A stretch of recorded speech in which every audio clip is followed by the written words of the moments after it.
On the news tonight, President Muhammadu Buhari advocates issue-based campaigns devoid of incitement, insults, and attack. New Commissioner of Police in Kwara State, Paul Odama, expresses readiness to tackle crimes and criminalities headlong. Correspondent takes a look at tourist attractions in Kwara State and how to develop them. Plus, update from the world of entertainment and sports. Good evening. This is the Nigerian Television Authority NTA ILORIN News Tonight. I am Abdulwahid Bibire.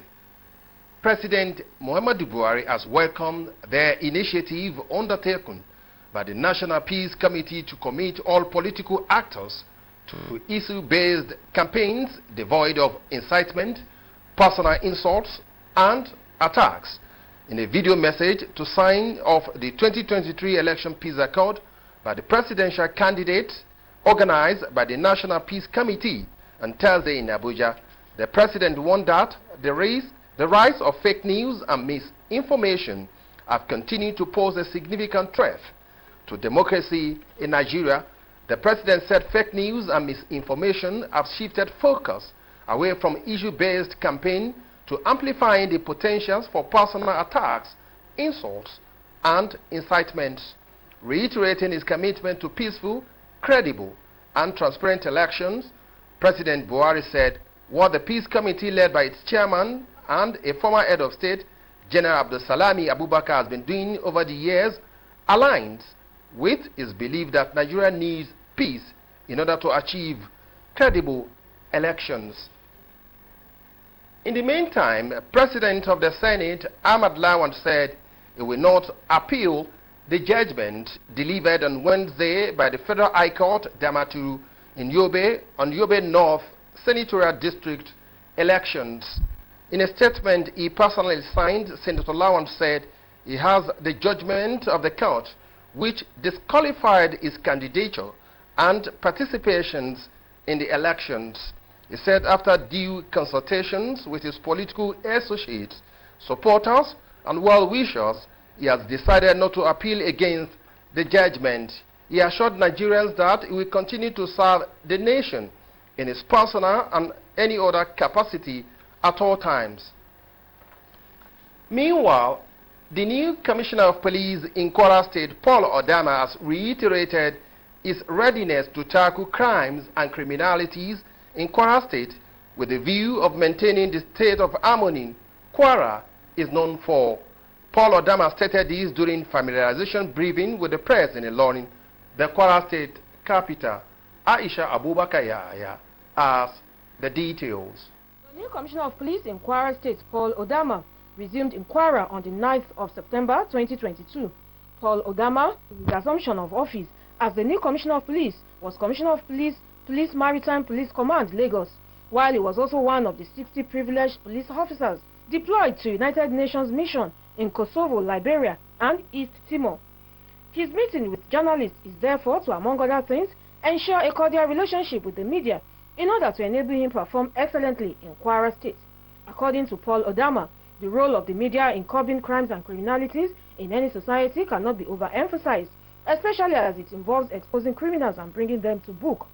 While promising to discharge his duties with clear conscience, the new Commissioner of Police called on the media to see the fight against insecurity as a collective effort. We are prepared to work with both state and non-state security sectors to police Kwara State with all available human and material resources to ensure peace reigns supreme in the state. He believes his posting to Kwara State is not only to maintain the relative peace Kwara has been enjoying, but to also ensure that criminals do not have any hidden place in the state. I want to reiterate that I am in Kwara State to work to sustain and even better the already established peace and security already in existence in the state. To fight crime and criminality, journalists got the opportunity to deliberate with the new Commissioner of Police on how the media can assist in curbing crimes through giving necessary information. Aisha Abubakar Yahya, NTA News. Abdulhafiz Alaya was at the Kwara State High Court this morning and brought back this update on Blessing Olajide's murder. Both the prosecution and the defense counsels closed their case sometimes in July, and the matter was adjourned till September for the adoption of their final written addresses. However, the court could not proceed with the adoption as the prosecution applied for an adjournment to file its address. One of the defense counsels objected to the adjournment and wanted the addresses to be adopted as scheduled, but Idowu Akande argued that the prosecution's application was prompted by the inability of the 4th, 5th and 7th defense counsels to comply with the court directive. Of course, the prosecution needs to see and respond to issues that might be raised by the defense in its own final address. The court agreed with the prosecution and adjourned the 20th of October for the adoption of final written addresses of parties and possibly fix a date to deliver judgments.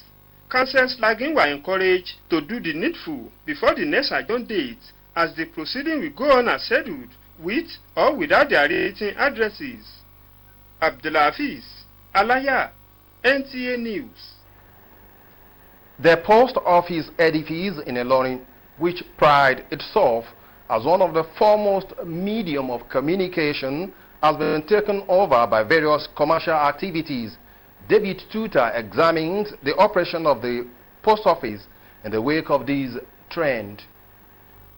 A visit to the General Post Office Ilorin reveals that the edifice now looks more of a makeshift market, with various traders displaying their wares. Adebayo Bamishaye, who is the Kwara State Postal Manager, says the post office is very much in operation despite the advance of technology, which has reduced sending of letters. Technology has even enhanced our operations. We have diversified to haulage and e-commerce and cargo services. Those that are we have given space to, we have their list, and we have given them rules and regulations.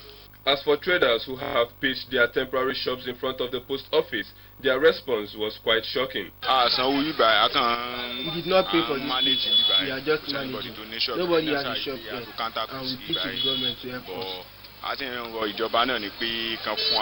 This development, according to a cross-section of respondents, is an eyesore and needs to be regulated by government. The way they are parking here is very bad, and it used to cause a lot of accidents.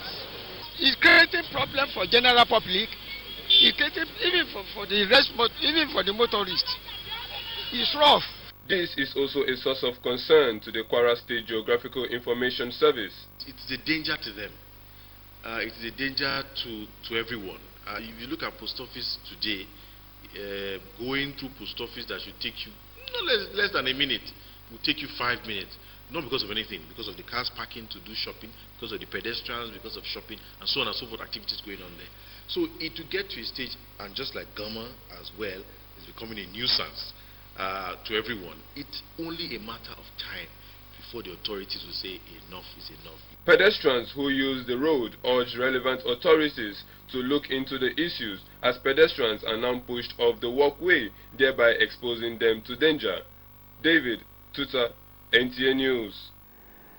Our next report by Ahmad Fulani provides answers on how the tourist attractions in Kwara State can be developed.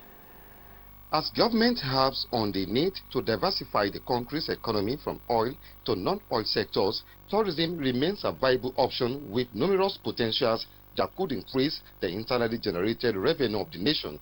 To achieve this, however, government is expected to provide an enabling environment and remodel tourist centers all over the country to global standard in order to attract foreign investors to the sector. With the theme of this year's celebration, Rethinking Tourism, concerted effort, especially in Kwara State, have been identified by key players in the sector as viable tools to raising the bar of tourism in the state. When you have tourist attraction and it's not accessible, definitely it's as good as you have nothing. Aside its economic importance, tourism also has the potential to increase the socio-cultural value of the people by projecting the arts and crafts of the host communities to the outside world. We're trying to look at how we want to rethink this sector, how we redo some of the things we do, new strategies that we want to work out. We are looking at the potentials in Ovu for what the government can do, where we can tap into it. Because it's going to bring a lot of people. If we can put all our tourism center in place, Kwara State will generate money. Hoteliers will generate money. People that are selling there, even our locals, they will generate, because people will come from different areas. While Kwara State is endowed with some tourist centers such as Owu Waterfall, Imale Boja Hill, Ese Museum, and the Sobi Hill, experts are of the view that if properly harnessed, the centers have the capacity to generate more than 40% of the state internally generated revenue. Akpad Fulani, NTA News. And now entertainment news. The Open Your Fortune music competition powered by Fortune Flip Entertainment has announced Ayomiko as the winner of the just concluded contest. Rachel Olaitan is our guide in the world of entertainment. One of the top 9 contestants of the Open Your Fortune competition, Ayomiko, has emerged the winner with 8,523 votes and a cash prize of 100 million naira. The new record label via their Instagram handle announced that they received over 200 entries, but 9 people made it to the top. They, however, commended every contestant to see themselves as winners, as they all displayed great talent. Meanwhile, first rising artist Olufolake Rebecca Shonyowu, popularly known as Olufolake Shonyowu, has released a new single titled Happy Birthday to Me. The songwriter unveiled that the urge to change the narrative of singing the traditional birthday song for birthdays prompted her to write the single. Former Maven record star Ricardo Banks' mother is dead. The singer recently took to his social media to share the sad news, as he urged friends and fans to keep his family in their prayers. Rachel Olaitan, NTA News. And our sports. Super Eagles head coach Jose Pizarro is relishing the chances of playing Portugal, his native country, in an international friendly match. David Tuta has the details. Pizarro's side failed to get a win in their last back-to-back friendly against Algeria, but the Portuguese side has now shifted attention to the next match, when Nigeria will play 2016 European champions Portugal in an international friendly in Lisbon. Victor Osimhen, who suffered a hamstring knock during a Champions League outing against Liverpool, has recovered and returned to training. The setback saw him miss 3 Serie A matches, as well as the Super Eagles international friendly against the Desert Foxes in Oran. Ahead of an all-British showdown between British Nigerian Anthony Joshua and Tyson Fury, slated for December this year, the WBC heavyweight champion Fury has pleaded with Joshua to sign the contract for their fight. Fury said his fellow Britain's demands have been met, but Joshua has mysteriously delayed signing the deal. David Tuta, NTA News. Tomorrow, Friday, 30th of September 2022, weather forecast wraps it up on NTA ILORIN News Tonight. Thanks for watching. Good night.